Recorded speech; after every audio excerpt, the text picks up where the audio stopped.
Mari kita berdoa.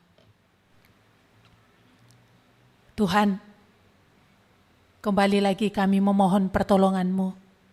Di dalam kami akan membaca firman-Mu ini, supaya Roh-Mu yang kudus bekerja, menyatakan kebenaran-Mu ini bagi kami pribadi lepas pribadi. Tuhan, tolonglah kami, supaya bukan hanya kami akan mengerti, tetapi Roh Tuhan akan boleh menolong kami, sehingga benar-benar firman-Mu ini boleh jadi dalam hidup kami. Hamba-Mu yang hina dan terbatas ini juga menyerahkan diri kepadamu, supaya Roh-Mu yang kudus semata-mata leluasa bekerja memakai dia untuk menyatakan apa yang Engkau mau untuk dia boleh nyatakan. Engkaulah menghalau segala kuasa kegelapan dari tengah-tengah kami yang menanamkan perlawanan terhadap apa yang Engkau firmankan.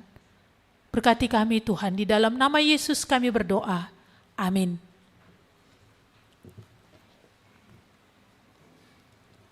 Selamat pagi untuk kita semua.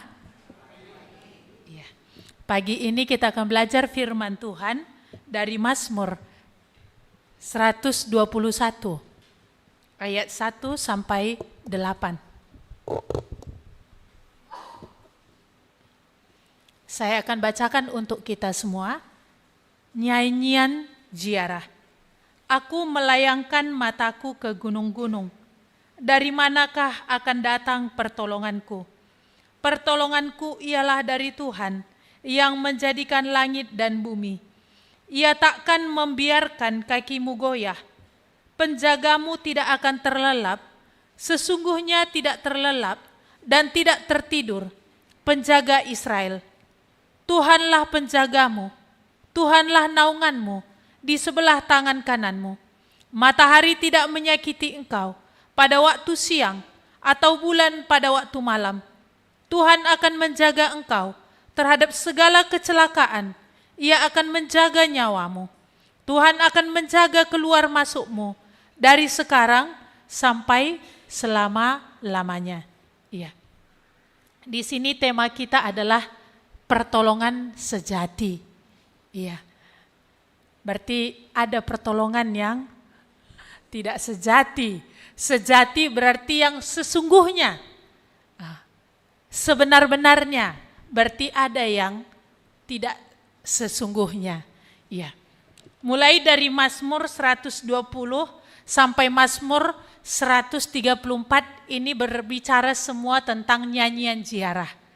Yaitu nyanyian yang seringkali dinyanyikan oleh orang-orang Israel ketika mereka akan melakukan perjalanan menuju dari tempat mereka masing-masing untuk melakukan perayaan-perayaan secara khusus, 3 perayaan terbesar untuk mereka naik ke Sion ataupun Yerusalem. Kan Yerusalem ini tempatnya di perbukitan begitu ya. Dataran yang lebih tinggi dari tempat-tempat Israel yang lainnya. Jadi di dalam Mazmur mulai dari 120 atau sampai kepada 134 ini ada yang ditulis oleh Daud, ada yang ditulis oleh Salomo, tetapi ada yang penulisnya tidak ada. Salah satunya yang kita lihat dan belajar hari ini, penulisnya itu tidak ada. Nah, nyanyian yang Mazmur 121 ini seringkali menjadi pujian yang akan menguatkan orang-orang yang melakukan perjalanan untuk menuju Yerusalem ketika mereka akan melakukan perayaan besar yang sudah memang diwajibkan oleh Tuhan bagi orang-orang Israel. Baik itu perayaan Paskah, yaitu juga perayaan Pondok Daun, dan juga perayaan yang panen. Ya, 3 hal ini yang terbesar walaupun ada perayaan-perayaan yang lain. Nah, perjalanan yang mereka lakukan menuju Yerusalem ini kan pada masa itu mereka harus melakukan perjalanan yang cukup jauh. Jadi seringkali memang mereka terancam di tengah jalan oleh banyak hal. Bisa binatang buas. Ya, kalau hari ini cukup susah ya untuk ada binatang buas. bisa berkeliaran di jalan-jalan. Tapi kalau pada masa ini, ya ini ditulis di dalam perjanjian lama, ini banyak. Ya zaman saya anak-anak, bapak saya masih bisa tangkap beruang, masih bisa dapatkan binatang-binatang liar di hutan di sekitar kampung kami, walaupun hutannya bukan begitu lebat, tapi masih bisa dapat binatang liar yang seperti ini. Bisa bayangkan dalam perjanjian lama, itu memang berkeliaran di mana-mana. Maka ini juga menjadi satu ancaman ketika mereka melakukan perjalanan. Maka kalau mereka melakukan ibadah, seringkali mereka pergi berkelompok untuk menjaga keamanan dari binatang buas dan juga kemungkinan dari perampok-perampok. Zaman itu ada banyak orang yang menjadi perampok-perampok. Kita melihat waktu seperti Yefta ya. Yefta ketika dia ditolak di tengah-tengah keluarganya karena dia adalah hasil dari artinya di luar nikah, dia anak perempuan sundal, ya. Abang-abang tirinya tidak menerima dia di rumah. Jadi dia bergabung dengan siapa? Orang-orang di luar, para perampok-perampok. Bagaimana mereka hidup? Mereka tidak bercocok tanam karena nggak ada lahan untuk mereka. Jadi mereka hidup dari mana? Siapa yang lewat itu kadang mereka rampok. Mereka juga akan makan dari tanaman-tanaman yang ditanam oleh masyarakat. Seperti itulah mereka hidup. Jadi ada ancaman di dalam perjalanan ini tadi. Dan juga tentu cuaca ya, karena perjalanan mereka kalau dari tempat yang jauh, ini kan mereka harus bermalam. Iya, ini juga menjadi satu ancaman. Kalau kita di sini ya makin nyaman datang ke gereja ya. Ya lebih nyaman lagi ada di rumah gitu ya. Jadi nggak pala begitu banyak tantangan untuk bisa datang beribadah seperti ini. Tetapi di dalam perjalanan hidup kita, kan bukankah banyak juga yang menjadi ancaman, banyak juga yang menjadi tantangan, banyak juga yang menjadi permasalahan. Iya, mungkin entah lebih banyak pun kita rasa ya. Ancaman hari ini di dalam perjalanan hidup kita. Iya, gimana? Lebih banyak, lebih beratlah ancaman hari ini daripada binatang buas, daripada perampok-perampok begitu ya. Tiap-tiap orang akan merasa kesulitannya itu lebih besar daripada kesulitan orang lain. Maka ada sering menjadi perkataan, sekalipun bisulku hanya satu dan kecil, tapi bagiku itu jauh lebih sakit dan berat. Walaupun bisul orang ada 10. Ya, karena tiap orang akan merasa penderitaanku itu jauh lebih berat, kesulitanku itu jauh lebih banyak. Seperti itu ya. Jadi di sini tadi kita melihat di dalam perjalanan di mana mereka akan mungkin ada ancaman. Bagaimana tadi peziarah ini berkata, aku melayangkan mataku ke gunung-gunung. Jadi di awal dia sebenarnya harapannya kemana? Ke gunung-gunung. Iya, gunung-gunung ini apakah itu juga berbicara soal bukit-bukit pengorbanan? Iya, kalau di perjanjian lama itu kan seringkali bukit-bukit itu menjadi tempat orang melakukan penyembahan, korban. Bukan hanya seperti orang Israel memang bukit pengorbanan itu mereka juga persembahkan kepada Tuhan, tetapi bukit pengorbanan itu juga menjadi tempat di mana mereka memang menyembah dewa-dewi. Iya. Dia bilang tadi, aku melayangkan pandanganku ke gunung-gunung. Harapan kepada apa yang ada di dunia ini. Tetapi ketika dia evaluasi dan ketika dia amati, ini tidak pertolongan sesungguhnya. Ini bukan pertolongan yang sejati. Ini bukan pertolongan yang sebenar-benarnya. Maka dia bilang tadi di sini, pertolonganku ialah dari Tuhan yang menjadikan langit dan bumi. Kalau ini semua palsu. Pertolongan dari gunung-gunung ini, pertolongan dari bukit-bukit pengorbanan ini palsu. Tapi pertolongan yang sejati tadi adalah dari Tuhan pencipta langit dan bumi. Ya, kitab Kejadian diawali dengan pada mulanya Allah menciptakan langit dan bumi, yang dimana Dia sudah ada dari mulanya sebelum segala sesuatu ada, dan menjadikan segala sesuatu yang ada dari yang tidak ada. Iya. Dia yang menata bumi yang dulu gelap gulita, dipenuhi dengan air saja, dan tidak ada bentuk sama sekali. Tetapi Tuhan berfirman, jadilah terang, maka terang jadi. Jadilah cakrawala, maka jadi cakrawala, untuk memisahkan air di bumi dengan air yang ada di langit. Dan Dia yang berkata, jadilah daratan. Dan Dia yang berfirman, hendaklah air berkumpul dalam satu tempat. Mari kita melihat dalam Mazmur 104 ayat 2. Mazmur 104 ayat 2 sampai 9. Saya bacakan. Yang berselimutkan terang seperti kain, yang membentangkan langit seperti tenda, yang mendirikan kamar-kamar lotengmu di air, yang menjadikan awan-awan sebagai kendaraanmu, yang bergerak di atas sayap angin, yang membuat angin sebagai suruh-suruhanmu, dan api yang menyala sebagai pelayan-pelayanmu, yang telah mendasarkan bumi di atas tumpuannya, sehingga takkan goyah untuk seterusnya dan selamanya.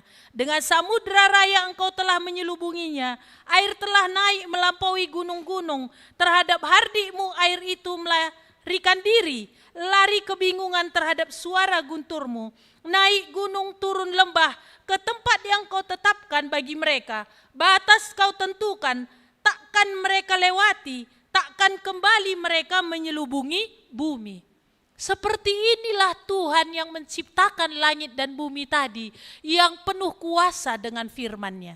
Dikatakan Dia memerintahkan air, sehingga air bisa naik gunung. Biasanya kalau air pada dasarnya gimana caranya bekerja? Nggak pernah air itu bisa naik kalau nggak dipaksa pakai mesin, kan begitu ya. Kalau secara normal naturnya air itu dia hanya akan mengalir ke tempat yang rendah.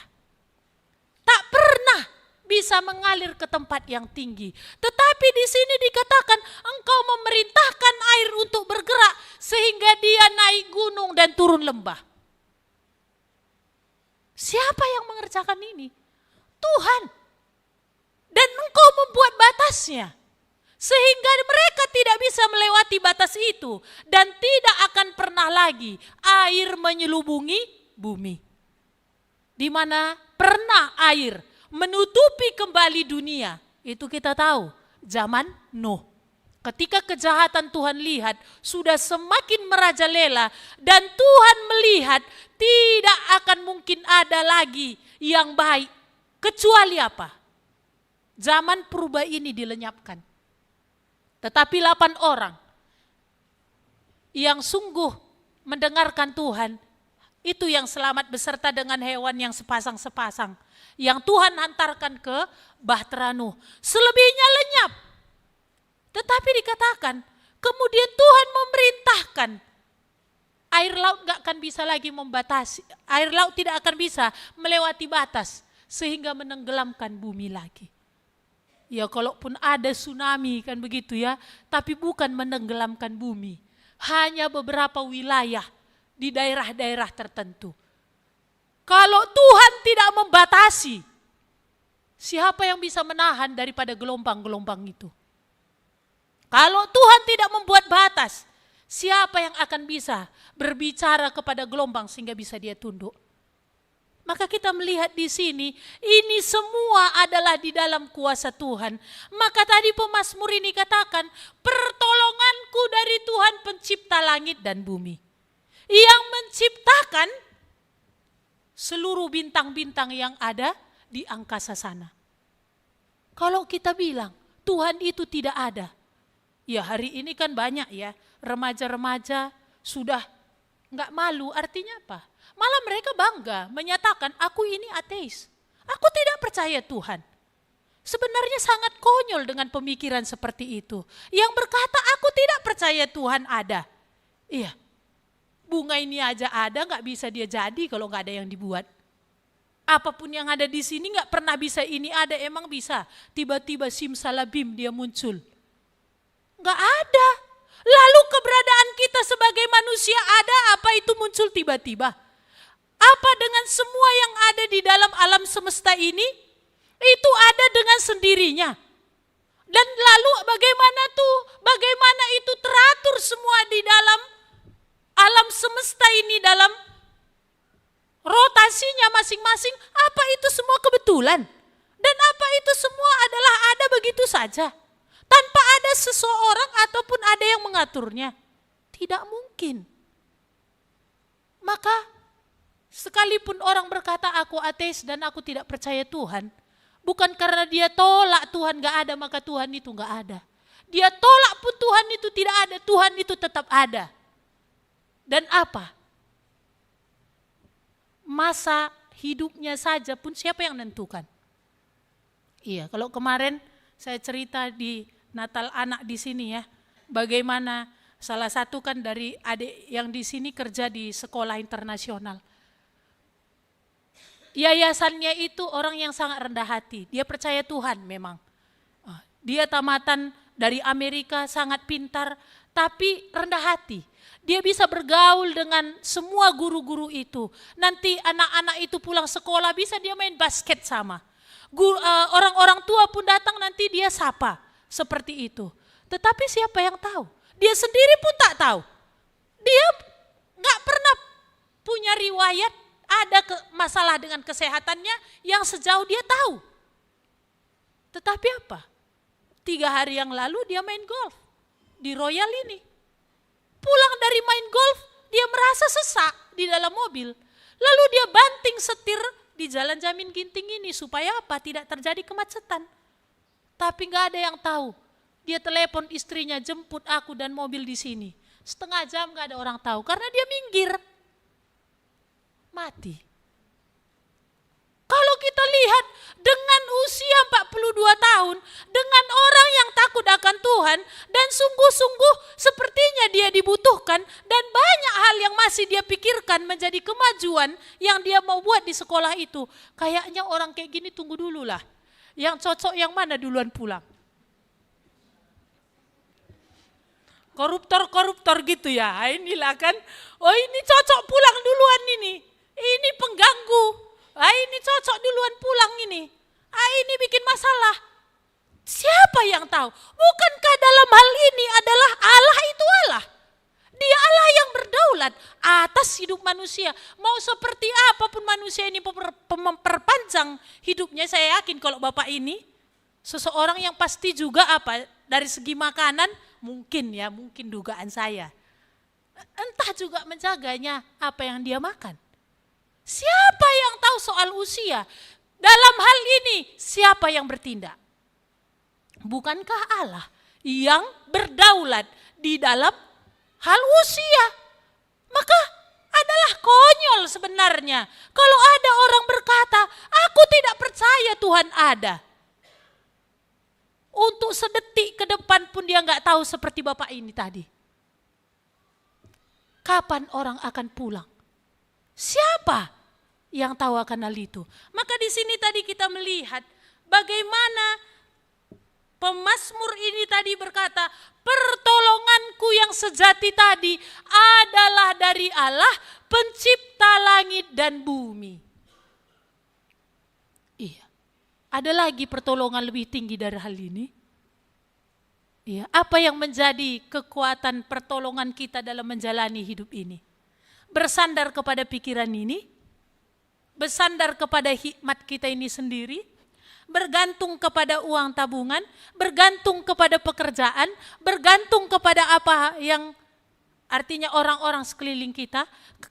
Kemana kita meletakkan pengharapan kita? Apa yang menjadi sumber pertolongan kita di dalam hidup ini? Kekuatanku, iya masih muda, oke. Sepertinya bisa. Ya makanya EU pernah bilang ke saya, Bi, kalau di Korea ini Yang mengisi gereja sudah rata-rata lansia. Sangat susah sudah ditemukan orang muda di dalam gereja. Orang muda apa? Merasa aku bisa. Aku nggak butuh siapa-siapa. Aku kuat, aku mampu. Maka bagi mereka datang ke gereja itu sesuatu yang apa? Membuang-buang waktu. Membuang-buang banyak kesempatan. Banyak hal yang bisa dikerjakan di luar sana. Ngapain ngumpul-ngumpul? Ini menghipnotis cuman ini. Pikiran. Maka apa? Orang muda bilang, konyol. Maka lansia saja, apakah karena lansia makin sadar ya? Makin bau abu gitu ya kan, makin dekat gitu ya. Kesadaran akan kematian itu makin ada, gak bisa dipungkiri oleh kenyataan hidup. Sehingga mau gak mau apa? Tinggal satu yang kuperlukan ini, Tuhan. Syukurnya di sini agak imbang ya, antara orang tua dan orang muda yang masih datang ke gereja. Walaupun soal pikiran ini kita tidak tahu. Maka di sini tadi pemazmur katakan ini pertolonganku, Tuhan. Iya. Jadi dikatakannya tadi, ia takkan membiarkan kakimu goyah, penjagamu tidak akan terlelap. Dalam Yesaya 40 dikatakan di ayat yang ke-31 itu ya, 41 ayat 31, bahwa orang yang menantikan Tuhan itu dia akan seperti Raja Wali yang dibaharui terus-menerus kekuatannya. Dia berjalan tidak akan letih, dia berlari tidak akan lesu. Seperti itu Tuhan bilang, orang yang menantikan Tuhan itu makin kuat. Secara normalnya kan orang makin lama kan makin lemah. Orang kan makin lama kan makin gak berdaya secara fisik untuk apapun. Tetapi dikatakan orang yang menanti-nantikan Tuhan, orang yang berharap kepada Tuhan, orang yang percaya kepada Tuhan, dikatakan dia akan seperti Raja Wali yang kekuatannya akan terus dibaharui. Maka gak heran Paulus berkata, sekalipun tubuhku semakin merosot, tetapi manusia batiniahku dibaharui hari ke hari. Kenapa Paulus memiliki artinya apa ya? Kekuatan untuk boleh menulis surat ke gereja-gereja terhadap orang-orang percaya, menguatkan mereka. Sedangkan dia sendiri sudah diperhadapkan kepada tiang gantungan. Dari mana kekuatan Paulus? Harusnya suratnya apa? Handiko tendingku kan itu harusnya kan. Aduh jiwaku, tolong aku kawan, kunjungilah aku. Aku udah mau mati di sini. Tapi kenapa dia memiliki kekuatan menulis surat, menguatkan orang-orang percaya yang ada dalam tantangan di luar penjara? Dia bilang apa? Dan dia bisa meneguhkan juga Timotius. Darahku semakin, dia bilang, bercucuran. Hari kematianku semakin dekat. Bukankah itu juga yang ditulis oleh Petrus? Ketika dia berkata, aku mau setelah pun nanti aku mati, engkau akan bisa melihat tulisanku ini. Dari mana kekuatan itu? Maka benarlah Tuhan bilang, orang yang menanti-nantikan Tuhan, orang percaya kepada Tuhan, orang yang berharap kepada Tuhan, dikatakan seperti burung Raja Wali tadi. Ada angin itu pun dibilang menjadi kesempatan dia justru apa? Pakai terbang lebih tinggi lagi. Di mana itu bisa ada? Tidak ada orang kebal yang namanya dengan masalah. Tetapi kita melihat sepanjang sejarah, hanya orang-orang yang sungguh percaya Tuhanlah ada kekuatan di dalam menghadapi masalah. Karena masalah enggak belok dia. Kalau ketemu sama orang yang percaya Tuhan, dia enggak belok, hantamnya juga. Jadi mau percaya Tuhan atau tidak, masalah itu ada. Ancaman itu banyak. Tetapi di sini tadi kita melihat, orang yang percaya tadilah yang akan kekuatannya dibaharui terus. Tetapi orang-orang yang mempercayai kekuatannya tadi, seiring usia, dan keadaan pasti akan makin lemah dan makin tak berdaya. Maka di sini tadi dikatakannya, ia takkan membiarkan kakimu goyah. Hanya Tuhanlah yang akan bisa membuat kita bisa kokoh ketika pun ada masalah. Iya. Makanya seringkali ada orang bilang gini, artinya kepada orang percaya gitu ya. Memang kau enaklah, gak ada beban hidupmu. Nampak dari wajahmu itu tak ada masalahmu katanya. Siapa rupanya manusia di bumi ini tidak ada masalah? Semua ada, lalu bagaimana? Kenapa itu bisa terpancar dari wajahnya? Kenapa itu bisa terlihat dari perjalanan hidupnya? Cuma satu kuncinya, karena dia punya pertolongan sejati. Itulah Tuhan pencipta langit dan bumi. Itulah Tuhan yang dia percayai, yang sudah memberi diri untuk mati. Ketika kekuatan ini ada, Tuhan mengasihiku, dia memberi dirinya mati, ini jadi satu kekuatan di dalam tantangan. Ini menjadi satu kekuatan di dalam kekurangan. Ketika kita mengerti Tuhan mati untukku. Kalau untuk dosa pun dia mati. Untuk makan minum, bukankah dia akan lebih jauh? Akan menjamin. Ini akan menjadi kekuatan yang besar dalam diri-diri orang yang percaya. Maka dikatakan, penjagamu tidak terlelap, penjagamu tidak tertidur. Itulah penjaga Israel. Di sini kita lihat ada kata penjaga ini sebagai subjek. Ada kata menjaga itu sebagai predikat. Ada kata Allahmu menjaga engkau itu kadang dibuatnya sebagai objek. Artinya apa? Dia menjaga engkau di depan, di tengah, dan di akhir. Dia yang menjaga engkau dalam keseluruhan. Maka ini harus jelas kita tahu. Siapakah yang menjadi pertolongan dalam hidup kita? Siapakah yang sungguh-sungguh menjadi Tuhan atas hidup kita? Dalam Natal-Natal ini menjadi bulan di mana firman Tuhan diberitakan, Allah itu menjadi manusia yang mau menyertai. Allah itu menjadi manusia di mana akan ada Immanuel. Allah menyertai. Saya rasa, saya yakin dan saya jamin, sampai aku akan dikubur gak akan pernah nanti aku bisa bersanding, berfoto pun mungkin akan sulit dengan seorang presiden. Maka itu gak pernah jadi harapanku. Dan itu gak pernah jadi bayangan-bayangan dalam diriku. Mustahil. Karena apa? Kesenjangan itu terlalu jauh. Presidennya siapa, saya siapa. Dia di mana, aku di mana. Ini terlalu jauh. Dan gak mungkin ini akan bisa ketemu. Di satu masa, satu titik pun gak akan pernah mungkin. Tetapi Natal mengingatkan kita. Di mana Allah pencipta langit dan bumi itu, dia yang datang. Menjadi manusia mau supaya mewujudkan yang namanya Immanuel. Di mana Allah menyertai. Ini bukan berfoto.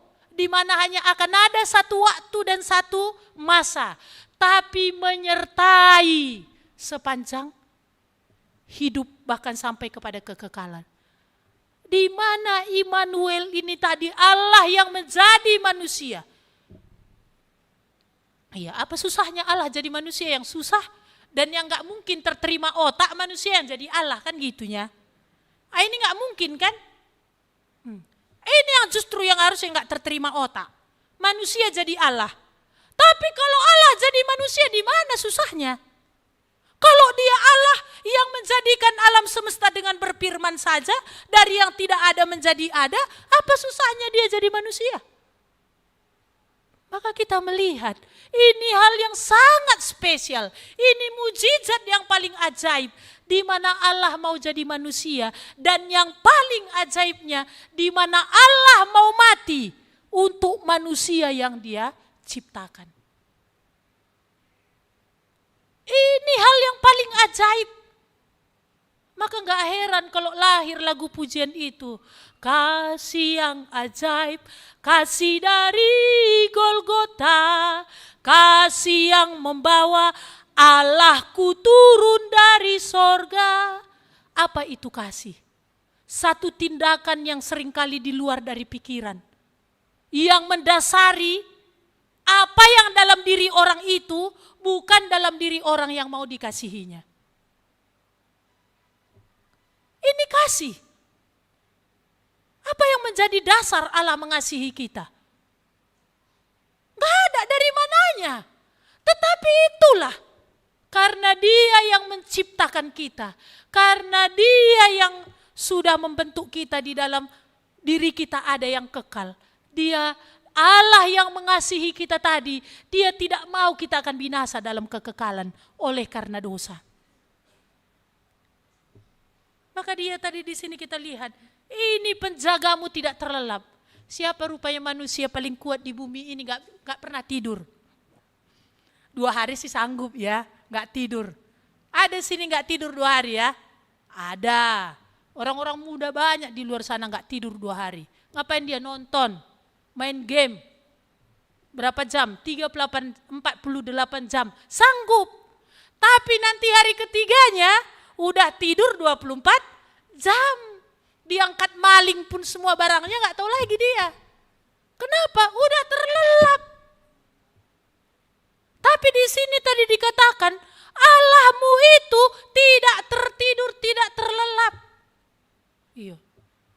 Kalau mau suruh satpam untuk jaga gereja ini berapa kita gereja harus bayar ya? Berapa harus keluarkan itu per bulan? Apalagi kalau penjagaan 24 jam. Ini harus buat shift, 3 shift, 8 jam sekali kerja kan. Ini berapa gereja harus keluarkan bayaran? Karena berpikir ini akan memberikan keamanan. Tapi dikatakan tadi, seberapa kuatnya dan hebatnya Tuhan ini dikatakan, tidak tertidur, tidak terlelap. Iya. Bapak Ibu mau penjaga yang seperti apa? Iya. Bawang putih yang dibeli pun tadi di pasar induk, harganya pun cuma 200.000 sekilo. Itu dibuat menjadi penjaga? Apa yang dibuat? Adakah orang sampai hari ini sekalipun ilmu pengetahuan semakin tinggi, penjaganya justru dibuatnya apa? Gelang. Gelang yang dijual di online. Banyak. Dulu saya layani kan, dia mau jadi polisi, anak DPR di daerah satu tempat gitu. Kesurupan, dia punya gelang di tangan dan di leher. Saya bilang, itu gelangmu apa? Enggak apa-apa itu kak. Tapi akhirnya apa? Ketika dilepas dan dia sadar, baru dia bilang, belum pernah ada yang bisa melepaskan gelangku ini kak. Pakai apapun belum bisa lepas. Dari mana kau dapat? Online. Maka salah ada laki-laki kalau pakai gelang kayak gitu, coklat-coklat gitu kan, ini aksesoris kah? Atau memang ini sesuatu yang dia beli ataupun dia terima karena harapan bisa menjaga? Luar biasa kan? Luar biasa apanya? Bisa menaruh harapan kepada kayu-kayu yang ternyata itu bukan hanya zaman purba. Ataupun zaman bapak saya yang sekolah dia nggak kenal. Tapi hari ini ada banyak orang berharap kepada batu akik. Ada banyak orang berharap kepada gelang-gelang seperti ini tadi. Ada banyak orang berharap kepada pemberian-pemberian kiai-kiai ataupun apa tadi yang namanya orang-orang pintar katanya. Dia sendiri pun dikatakan tadi tidur dan terlelap. Iya. Apalagi benda-benda yang memang gak bernapas. Ada orang lakukan ini banyak. Di sini gak ada. Di sini gak ada lagi yang menaruh perlindungan kepada benda-benda sedemikian. Sehingga masih ada di dompetnya juga hal-hal seperti itu. Meyakini mantra-mantra tertentu. Pemazmur tadi katakan, pertolonganku adalah Tuhan yang menjadikan langit dan bumi. Ini yang membuat kakiku tidak goyah. Dia yang tidak terlelap. Dia yang tidak tertidur. Kalau dia sebagai penjaga bagaimana? Iya, saya lihat kalau entahlah ya kalau zoo yang di sini Kebun binatang yang di sini saya nggak tahu ya. Tapi kalau saya lihat seperti di YouTube gitu, ada kebun binatang tertentu yang memang benar-benar menjaga hewannya dengan baik. Dia akan membuat penjaga-penjaga khusus untuk hewan-hewan yang tertentu. Maka penjaga ini akan dia pelajari tabiat hewan itu. Karena kan dia yang jaga. Jadi kadang-kadang hewan ini ada dia nurut-nurutnya, ada juga nanti muncul nakal-nakalnya. Jadi kalau muncul nakal-nakalnya ini akan dia disiplin juga. Mungkin kadang-kadang dia tabok kepalanya, mungkin juga dia kadang-kadang agak pukul kakinya. Tapi di dalam semuanya itu tidak ada niatnya melukai. Tapi kalaupun akhirnya dia harus terluka, memang cuma itu jalan satu-satunya membuat hewan ini bisa nurut. Tapi gak ada tujuannya untuk membinasakan. Mari kita melihat di dalam Mazmur 1 ayat 6.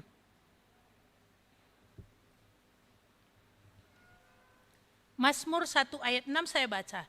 Sebab Tuhan mengenal jalan orang benar, tetapi jalan orang fasik menuju kebinasaan. Dikatakan tadi sini, Tuhan mengenal jalan orang. Jadi kalau dia sebagai penjaga, kan tentu dia kenal jalan orang itu. Tidak mungkin bisa sepakat untuk berjalan kalau tidak ada dibuat perjanjian. Tidak mungkin Tuhan akan menyertai seseorang kalau tidak ada kesepakatan terlebih dahulu. Tentunya penyertaan Tuhan ini kaitannya hanya satu yang membuat kita gak bisa disertai oleh Tuhan. Keberdosaan kita. Maka apa? Kristuslah yang mati untuk membayar dosa kita. Dan Kristuslah di dalam dia ada Immanuel. Tapi Yesus yang datang ini juga bukan hanya juru selamat, tetapi dia adalah raja. Iya. Maka di sini tadi kita melihat siapa yang akan Tuhan sertai. Adalah orang-orang yang sudah ada kesepakatan soal apa? Penyelesaian soal dosa. Di mana dia mau mulai hidupnya dipimpin oleh Allah itu sendiri. Berbicara bukan soal pengakuan saja. Tapi berbicara soal ketundukan dalam pikiran dan hati. Di mana orang itu meyakini yang datang ini Tuhan. Penebus dan raja. Di mana orang ini memang mau untuk kembali tunduk. Dosa kan pemberontakan. Dosa kan perlawanan. Dosa kan berjalan seperti apa ku mau. Menurut caraku setiap waktu.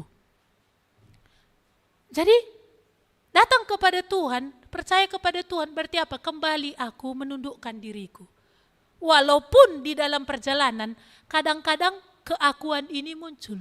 Tetapi kesepakatan awal di dalam mau ditundukkan dan mau ditebus, orang ini akan Tuhan sertai. Tetapi tadi dikatakan di sini, Tuhan mengenal jalan orang itu. Tuhan tahu. Maka apa? Jikalau ada jalan yang gak benar, pasti dia akan luruskan. Mari kita melihat lagi di dalam Mazmur 9 ayat 9. Mazmur 9 ayat 9 saya baca. Dialah yang menghakimi dunia dengan keadilan dan mengadili bangsa-bangsa dengan kebenaran. Dialah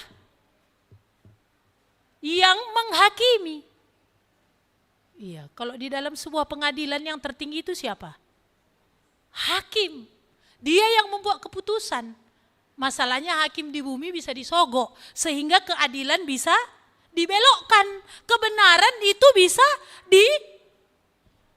ditukangi. Tetapi dikatakan tadi di sini, dialah yang menghakimi. Dia mengadili. Tetapi dikatakan apa? Dengan adil. Dan di dalam kebenaran, dengan keadilan dan dengan kebenaran. Bagaimana maksudnya dengan keadilan? Tidak berat sebelah dan tidak dipengaruhi oleh apapun. Tapi benar-benar objektif. Benar-benar sebagai fakta apa yang ada pada orang itu.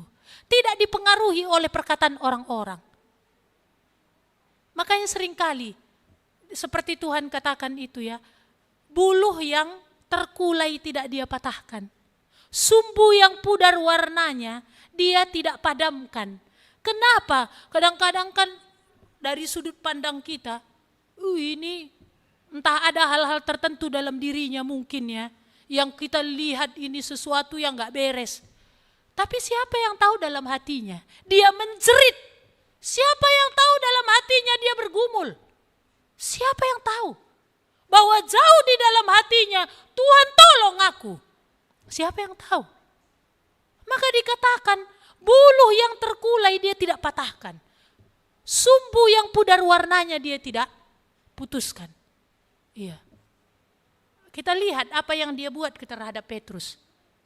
Kayaknya kalau kita lah, ya artinya bosnya Petrus, pengkhianat kayak dia kayak mana?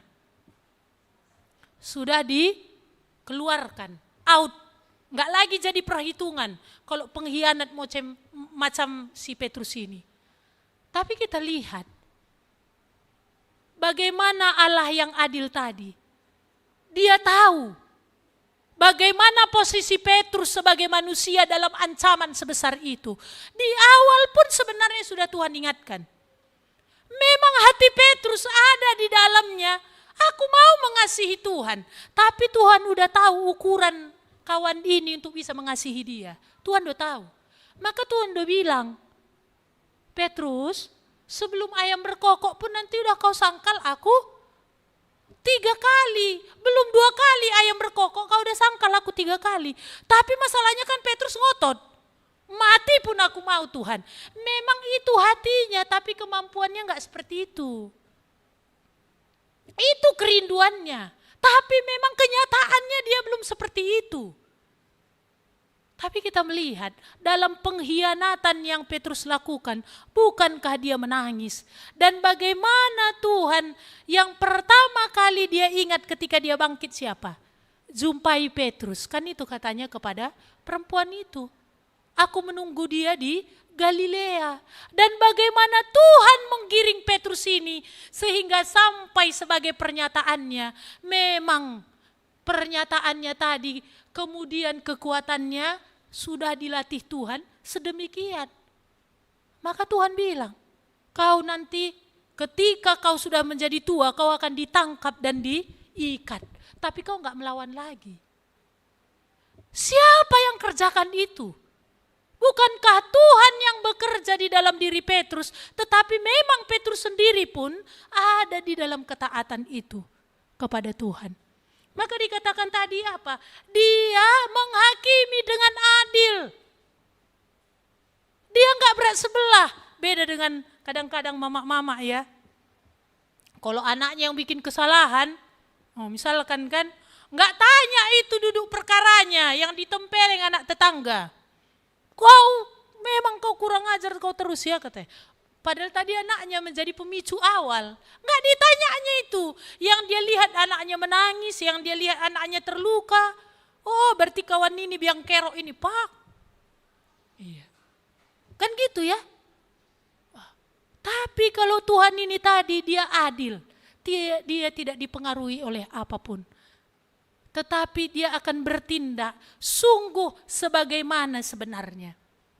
Maka kalau seseorang dari hidupnya dia menolak Tuhan sampai matinya, ya keadilan berjalan.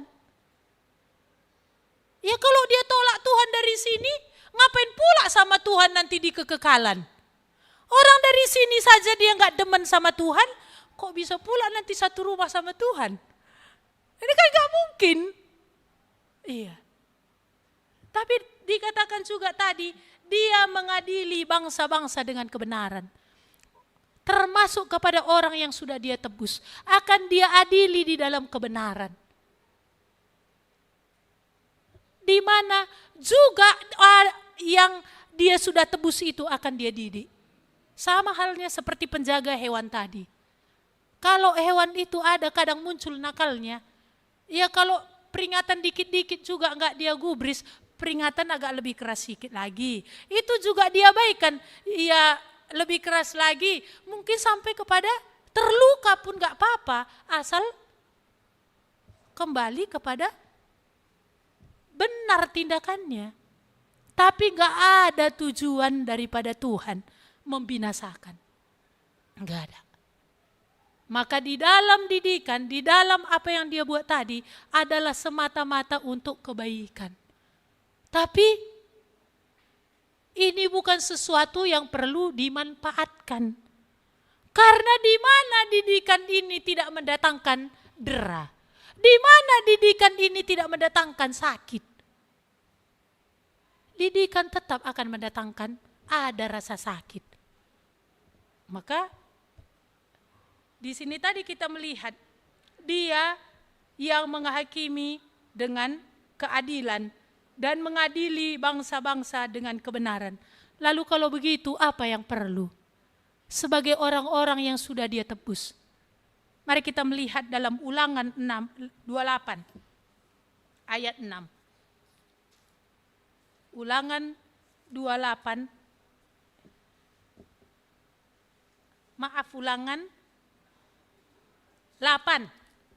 Ulangan 8 ayat 6. Ulangan 8 ayat 6 ini sama-sama kita baca. 1, 2, ya. Oleh sebab itu, haruslah engkau berpegang pada perintah Tuhan Allahmu dengan hidup menurut jalan yang ditunjukkannya dan dengan takut akan Dia. Karena Dialah Allah yang mengenal jalan orang. Karena Dialah Allah yang akan menghakimi dengan keadilan. Dan Dia akan mengadili di dalam kebenaran. Dikatakan apa? Oleh sebab itu, haruslah engkau berpegang pada perintah Tuhan Allahmu dengan hidup menurut jalan yang ditunjukkannya dengan takut akan Dia. Inilah yang akan membuat perjalanan itu tidak begitu menyakitkan. Iya. Maka menjadi pertanyaan, apakah yang menjadi pertolongan saudara? Kemana Bapak Ibu berharap? Kemana Bapak Ibu menaruhkan harapan? Yang paling sering di hati itulah harapan. Yang paling sering di pikiran itulah pengharapan kita. Apa yang paling sering sini melintas? Hepeng. Berapa saldo tahun ini? Berapa buku tabungan yang ada? Kemana? Apa yang menjadi harapan? Kemana kita berlindung? Warisan orang tua, gak ada di sini anak-anak udah berharap mama bapaknya cepat pergi supaya beralih warisan. Iya, soalnya di Alkitab ada gitu, kan? Itu dicatat di Alkitab kan ada anak bungsu yang berharap bapaknya cepat sebenarnya mati, gak mati-mati. Ya udahlah minta harta warisan lebih dini. Di sini gimana? Gak ada yang berharap orang tuanya cepat pulang karena pengharapannya kepada harta warisan. Udah bosan dia jaga orang tua. Gak dia lihat ini satu kesempatan hak istimewa yang Tuhan berikan. Kalau bisa menjaga orang tua itu di masa tua. Karena bisa nanti 7 anak orang tua cuma mau pengen yang ini. Itu kan hak istimewa itu. Iya. Saya dulu merasa kalau waktu mama dan bapak itu sama saya rasa itu hak istimewa. Kenapa? Dalam hatiku. Itu saya tahu pemikiran dari Tuhan juga kemudian ya. Dalam hati saya gini, aku anak paling kecil, perempuan belum menikah. Tapi kok bapak mamaku justru nyaman sama aku. Ini hak istimewa. Kakakku minta dia gak mau, abangku minta gak mau. Istimewa kan? Walaupun dalam keistimewaan ada tanggung jawab. Dalam keistimewaan ada kesulitan. Ya iyalah, akulah yang nyiapkan makanannya. Akulah yang jaga dia. Tapi kan istimewa. Iya, apalagi di hari kematian kan. Gimana? Gak ada orang bisa ngomong apa-apa. Jadi Apakah sampai orang-orang muda atau keluarga-keluarga di mana orang tuanya menjadi tempat dia, artinya orang tuanya itu tinggal di rumahnya, itu sesuatu yang istimewa. Ini sesuatu yang bagi dia hal yang besar. Kesempatan yang berharga. Karena apa? Tuhan percaya dia. Termasuk orang tua itu ada di situ. Jadi kita kembali kepada pertanyaan tadi. Kemana kita meletakkan pengharapan kita? Kemana kita menaruhkan sandaran kita? Kepada uang tadi? Syukur bapak yang meninggal itu sudah percaya kepada Tuhan. Kalaulah sekiranya dia nggak percaya Tuhan, gimana sekolah tadi? Ikut menyertai dia? Gimana harta bendanya tadi? Ikut menyertai dia? Ya saya dengar yang itu pun bukan dia dapat ya, karena itu berhenti di bumi semua. Ya dikuburkan di Taman Eden. Ya sekitar kita tahulah harga itu ya. Tapi bukan itu yang menyertai. Tetapi apa yang menjadi penghiburan dalam keluarganya? Yang menyertai dia adalah Tuhan yang sudah menebus dia. Dan segala perbuatan yang di dalam kebenaran. Ini yang akan menyertai. Perbuatan tadi. Ini menyertai, termasuk juga nanti perbuatan yang gak benar kalau belum datang kepada Tuhan. Ini juga menyertai. Mau mulut nanti bilang, iya aku dulu percaya samamu Tuhan. Nanti ngomong mulut kan, percaya kau bilang, apa katanya, kan gak bisa lagi dipungkiri. Jadi ini pertanyaan masing-masing bagi kita. Di dalam minggu kedua, ujung tahun bulan Desember ini. Iya. Kemana kita menaruhkan pengharapan kita? Mari kita evaluasi. Apa yang menjadi sandaran kita? Dan bagaimana kita berjalan selama ini sebagai orang-orang yang sudah Tuhan tebus? Apakah kita juga menjadi orang-orang yang taat? Kalau dia tadi adil, dia tidak menspesialkan orang-orang tebusannya. Di mana ini dulu juga saya gagal paham. Kupikir dulu kalau aku anak Tuhan spesial dalam banyak hal, dalam artian gini. Ya berkat materi dilimpahkan semua sama aku. Jadi kalau nggak benar-benar pun hidup dimaklumi. Rupanya tidak. Justru karena anak tadi inilah dididik. Inilah yang diganjar. Inilah yang justru dihajar untuk diluruskan. Karena dia adil, karena dia mengasihi tadi. Dan ada dalam kebenaran. Inilah dulu saya lama gagal paham. Ya aku kan anakmu Tuhan, maunya yang jualan di pajak itu sama aku. Paling banyak rezeki. Karena aku anakmu. Masa itu pakai jimatnya dia, lebih banyak pula dia laku daripada aku. Rupanya yang Tuhan pentingkan di sana apa? Bukan soal uang mengalir berapa banyak. Tapi bagaimana aku dibentuk untuk bisa benar. Inilah yang berharga bagi Tuhan. Iya. Sekali lagi kita membaca Ulangan 8 ayat 6 ini tadi. Sama-sama dua-dua ya. Oleh sebab itu, haruslah engkau berpegang pada perintah Tuhan Allahmu. Dengan hidup menurut jalan yang ditunjukkannya. Dan dengan takut akan Dia. Mari kita berdoa. Tuhan, kami bersyukur bagaimana Engkau Allah yang mau menjadi pertolongan dalam hidup kami. Tuhan, kami bersyukur di dalam Natal ini kami diingatkan bagaimana Engkau Allah yang Immanuel, Engkau Allah menjadi manusia karena Engkau mau menyertai kami. Dan bagaimana Engkau Allah yang mau berkorban bagi kami umat-Mu yang berdosa. Dan bagaimana Engkau Allah, Raja yang rendah hati, yang mau memimpin setiap orang yang sungguh membuka hatinya kepada Engkau. Adalah hal yang sangat istimewa Tuhan.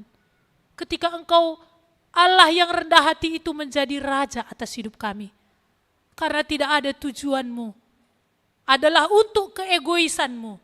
tapi tujuanmu semata-mata adalah untuk kebaikan kami, meluruskan untuk membenarkan kami. Tuhan, betapa banyaknya harta surgawi yang kau sediakan, hal-hal rohani yang kau berikan di dalam Kristus ketika kami boleh percaya. Tuhan, kami sangat memohon, Roh-Mu yang kudus kiranya menyelidiki hati kami. Siapakah yang menjadi penjaga pertolongan atas hidup kami? Tuhan, kami memohon supaya bolehlah seperti pemazmur ini tadi katakan, sungguh jelas Engkau akan menjadi pertolongan sejati atas hidup kami pribadi lepas pribadi. Bukan hanya untuk hal-hal dunia ini, tapi sungguh jelas Engkau pertolongan sejati untuk menyelamatkan dari kebinasaan kekal itu. Terima kasih Tuhan. Kami sungguh menyerahkan diri kami sepanjang minggu ini. Pimpinlah kami Tuhan. Dan jikalau ada di antara kami yang belum jadi pertobatan sejati itu, juga kami berdoa, anugerah-Mu-lah turun, supaya boleh juga akan jadi pertobatan yang sejati itu. Terima kasih Tuhan, kami bersyukur untuk Engkau yang memberkati kami di dalam seluruh ibadah ini. Terpujilah Engkau Allah kami yang hidup, di dalam nama Tuhan Yesus Kristus kami berdoa dan bersyukur. Amin. Kepada Allah beri puji.